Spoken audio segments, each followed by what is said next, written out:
RWBY Volume 5 Chapter 13 DownFall has officially released, so let me break it down for you. So the first scene we get is RWBY versus Mercury. Once again, one training scene is not enough for me to believe RWBY is capable of besting Mercury of all people, even if it was just one moment. Mercury is equal to, if not better than Yang in hand-to-hand or hand-to-foot combat ability. But nope, RWBY's just there now, one training scene, nailed it. Back with Jean, it's not healing, it's aura manipulation. Still, nothing changes. He's still support, he still can't fight, and he's still healing. And I still don't care. Anyway, to a moment I did like this episode was Hazel versus Ren and Nora. First, when Ren gets hit with that lightning, my god, that scream. Props to Neith, that was the best and most realistic scream I've heard in a while. And the other thing that I liked was Nora's hammer hit to Hazel. That hit felt like it had some weight behind it. Since the animation change, RWBY's been struggling to correctly physics. But that hammer hit was solid, the slow to fast, it sold the physics side of things.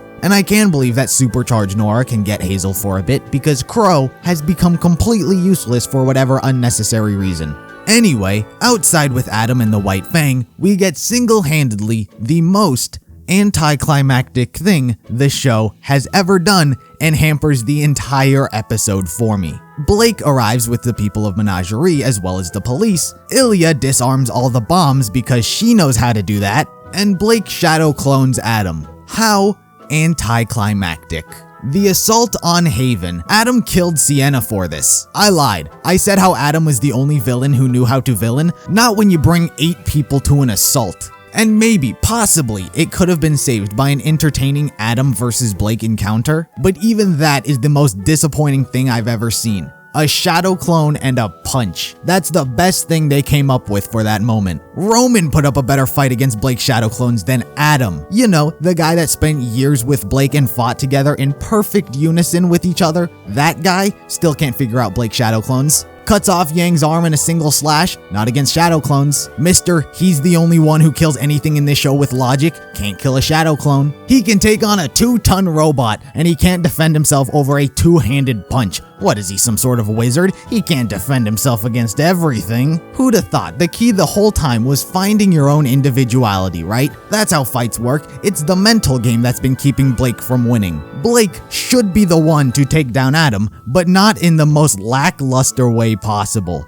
Now, I don't believe that this was the end of everything. I'm sure next episode we'll get something, but as a start to it all, it was awful. The reason Adam cut off Yang's arm with such ease was because he was calm, cool, and collected. But what this episode is telling us is that he's not. He's just as, if not more, emotionally unstable than Yang was. It makes so little sense. He took on over a dozen murder robots and a tank in the Black trailer with a smirk on his face. Put him up against 5 dozen civilian Faunus and he's worried and panicked? I would think that, oh, maybe it's some sort of moral thing. He doesn't kill Faunus, but he killed Sienna, so clearly he does kill Faunus. Ever since episode 5 of this volume, he's taken such a 90-degree turn. From episode 2 of this volume and back, everyone looked at Adam and thought, how is anyone to stop him? He's unbelievably calm, his tactics are working, and he's deceiving more and more people, getting rid of those in his way. And he's on a whole nother level in terms of his fighting. But come episode 5, he's like an ex who's realized he's just been broken up with. He's screaming all over the place at everyone, just like, I hate you and everything, you've ruined my life. Like, what happened? And he sucks at fighting now. It was such a 90-degree turn for his character. If he's arrested next episode, it's gonna be lackluster. If he's killed, it'll be a waste of a character. But if he gets away, then there's at least some potential. Victory for Adam isn't even an option for the finale. One of those 3 things are happening, and I'm pretty sure he's getting arrested so they can write him out of the story for a few volumes. And Ilya disarming the bombs? What a cop-out, because that's what an orphan in the White Fang learns how to do. Bomb defusing 101, the first thing they teach everyone. Almost everything was wrong with this scene. So, let's get away from it. Hazel is pulled back into the building by Weiss, there's kind of a reunion, and Yang runs off to go after her mother. We then get Raven versus Cinder. The first half of this fight was okay. I'm not exactly a fan of the all-powerful nonsense of colors clashing. I don't exactly find it entertaining. Something the first half could have benefited from choreograph-wise was Raven's weapon. I almost didn't notice that her blade kept breaking and she was replacing it. I feel as though it could have been incorporated better into the scene, similar to Sun's gunchucks. It's like, here's what's happening, then we can go all nonsense with it. It was never established that those were all different blades that she can pull out, so I feel as though it could have been handled better. Then we get to the second half of the fight, which by a mile, I would say this was one of the best fights we've had in the series as a whole. The choreography was nothing special and didn't blow me away, but the camera work was definitely what sold it. I think it's probably the greatest strength they have going for them if this fight is any indication. I watched this and thought, so they are capable of making fight scenes that don't cut every other second when an attack is thrown. The camera was moving but not cutting. These are what the fight scenes should look like.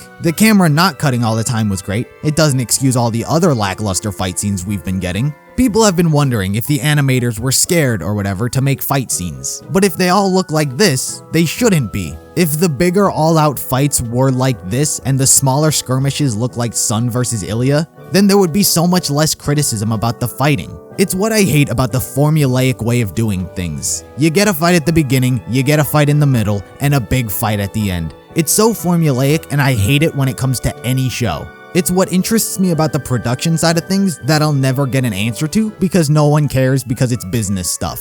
Like, did they only want 14 episodes to tell this story? Were they only given 14 episodes to do so? Like last episode, I'd have loved if it were just a flashback of Hazel's sister and how she died. But I don't know if they didn't do it because they thought it was unimportant or if they weren't allotted the episode amount or the budget to do so. Because Hazel is a villain and whether or not he ends up dying, in my opinion, is irrelevant for not seeing the flashback of his sister. He's a named villain having sided with Salem, and Gretchen's death is the event that led him to where he is now. It would have helped expand him as a character and give him his own growth. Getting to see how she died may have helped the audience's perspective on is Ozpin guilty or is Hazel just pointing blame. Instead, we're just given a vague interpretation and a moral message. You can't pick which side of the fence to be on because there's no context. It's just all word to mouth. And once again, I don't know if we didn't see it because the writers deemed it irrelevant or if the business side of things didn't allow them to do so. The same goes for the fighting as well. Clearly they're capable of full-blown scenes and sequences. So why do we get so much, in my opinion,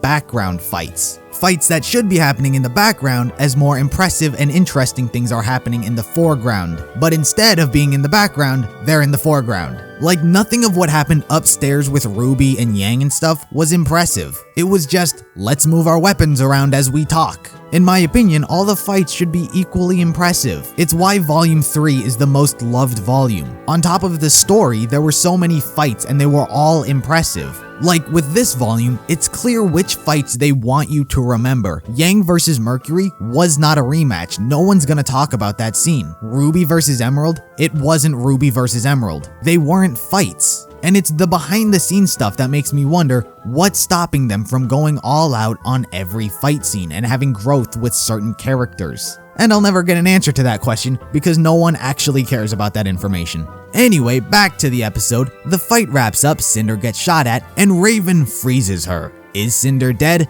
No. 0% possibility that she's dead. Anime 101. Body or they're not dead. Vernal, there's her body, she's dead. Cinder, into oblivion, still alive. So Raven opens the vault leading to somewhere, and Yang shows up. I don't know what's supposed to happen with those two. If they fight, I'll be surprised, honestly. Yang doesn't stand a chance whether it happens or not. The only thing I can imagine here is they both get locked in the vault and they're forced to spend mother-daughter time together. That is the only way my brain is going with that right now, and I don't think that'll happen because Team RWBY reunion needs to happen for the audience, right? I would honestly rather see next volume Raven and Yang forced to be and work together to survive. I think that's way more interesting than anything Team RWBY as a unit has to offer. So, Cinder seems to be written out for a volume or so. Adam, I'm sure, will get written out as well so Blake can concern herself with something else for once. And I really hated the Blake and Adam scenes this episode, and it really hampered everything else for me. Cinder versus Raven, first half, pretty okay. Second half, unbelievably amazing. So, that was the episode. What do you guys think? Be sure to let me know down in the comments. Like the video if you liked it. Subscribe if you're interested in more content like this. Follow me on all social medias. And I'll see you in the next video.